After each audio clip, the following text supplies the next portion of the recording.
Okay, so you know how we all feel like we should be studying more, right? But what if I told you that we could actually study less, like way fewer hours with our language learning, and still ace those tests and really get what we're learning? But that's exactly what we're diving into today. It's all about working smarter, not harder, right? That Not just adding more hours to your study schedule, but really thinking about how to make those hours count for more.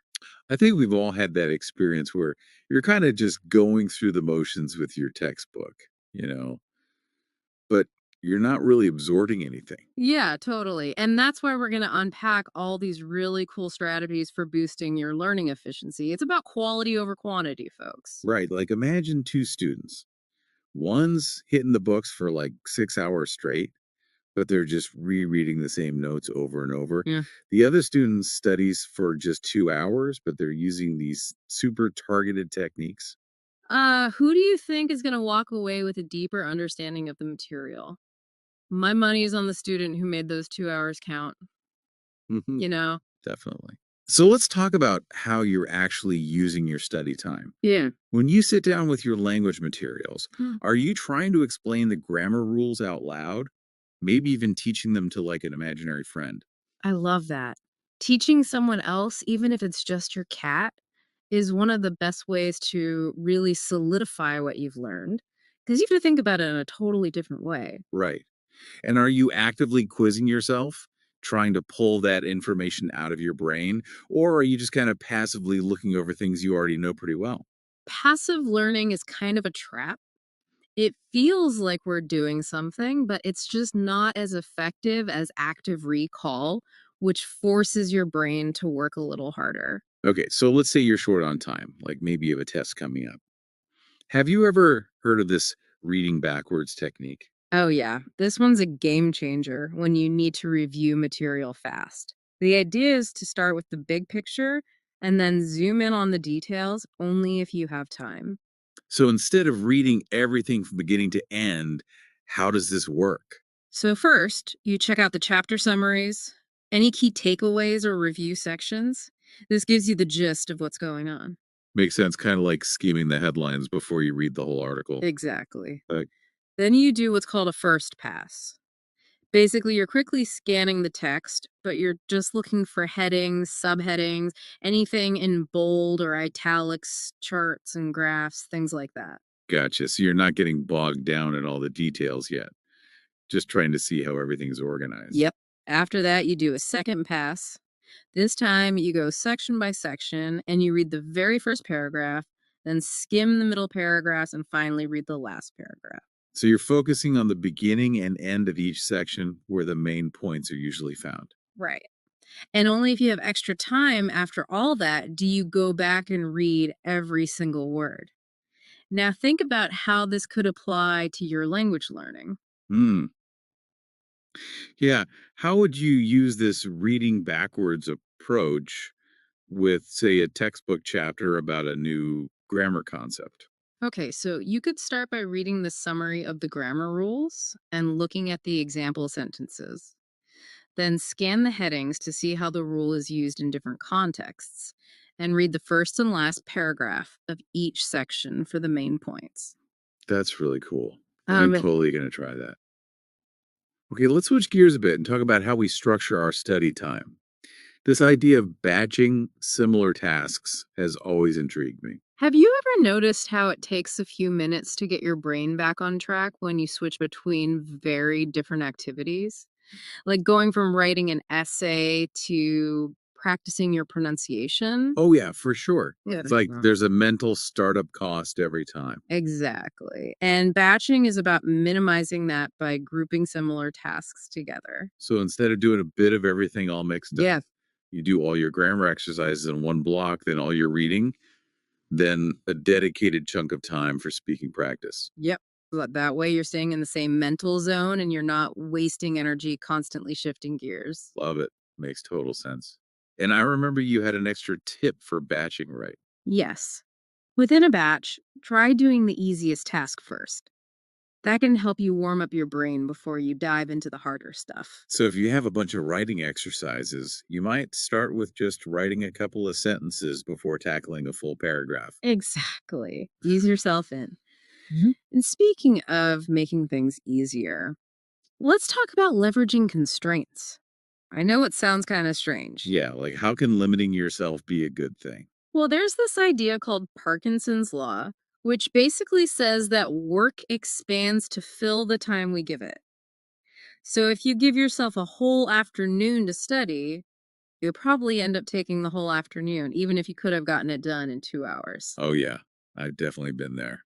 I think it's easy to get distracted when you feel like you have all the time in the world. Right. So the strategy here is to actually give yourself less time for specific tasks. Like set a timer for 20 minutes instead of 30 and see what It's happens. like that little bit of pressure can actually help you focus better. Exactly. And now let's talk about something that can save us a ton of time and effort. AI. I think we're only just scratching the surface of how AI can revolutionize language learning. I'm really curious about this. What are some specific ways we can use AI to our advantage? Well, if you're stuck on a writing prompt or need some interesting conversation topics, you can literally ask an AI tool for ideas. Whoa, that's so cool. Yeah, It's like having a brainstorming buddy on demand. right. And if you're struggling with a tough grammar concept, you can ask AI to help you create a study plan. Or if you've written something, you can use AI to check your grammar and make sure your writing is clear and concise. So it's like having a virtual language tutor at your fingertips. Exactly. And while it's not directly about studying, less AI powered plagiarism checkers can also be really helpful for making sure your work is original. Okay, so we've talked about planning our time, batching tasks using AI. Now let's talk about what to do when you hit a wall. That idling trap you mentioned earlier. Ugh. Yeah, we've all been there. You're staring at a grammar rule or a vocabulary word and it just won't sink in.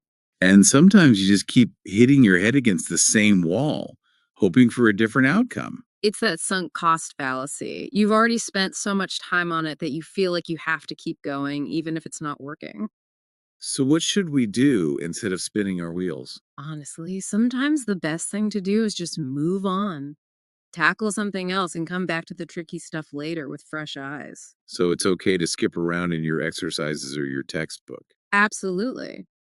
Sometimes understanding a different concept can actually help you unlock the one you were stuck on.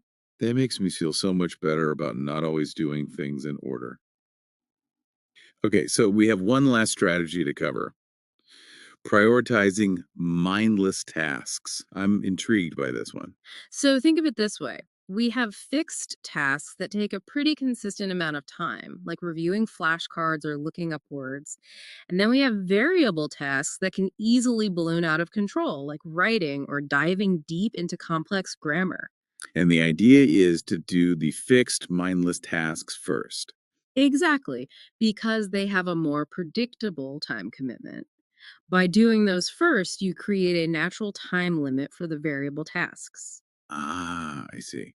So if you have a limited amount of time and you start with a big writing assignment, it might end up eating up your whole study session, leaving no time for those important fixed tasks like vocabulary review. Right. But if you knock out your flashcards first, you know exactly how much time you have left for writing. And you might even find that you're more focused because you're working against the clock. I love that. Okay, so our final tip is all about tagging your notes. This one seems super practical. It is. So many people waste time rereading their notes over and over, even the parts they already know cold. Yeah, it's like trying to find a needle in a haystack. Right. So with tagging, you actively mark the parts of your notes that are confusing or that you need to review more carefully. So if your teacher explains a grammar point that you don't get, you might put a star next to it in your notes. Exactly. Then when you go back to study, you know exactly where to focus your attention. You're not wasting time on stuff you've already mastered. This is such a game changer. All right, so let's wrap things up. We've covered a lot of ground today, but the key takeaway is that we can absolutely study less and get better results in our language learning. It's all about shifting our mindset from counting hours to making those hours count. By using techniques like reading backwards, batching tasks, leveraging constraints, using AI, strategically avoiding the idling trap, prioritizing mindless tasks, and tagging our notes, we can make our study time way more effective. And for our listeners out there, I encourage you to pick one of these techniques that really speaks to you and give it a try this week. Mm. See what happens when you start studying smarter, not harder. And let us know how it goes. We'd love to hear your stories. Absolutely. Thanks for joining us on this deep dive into more effective language learning. Until next time, happy studying. Bye, everyone.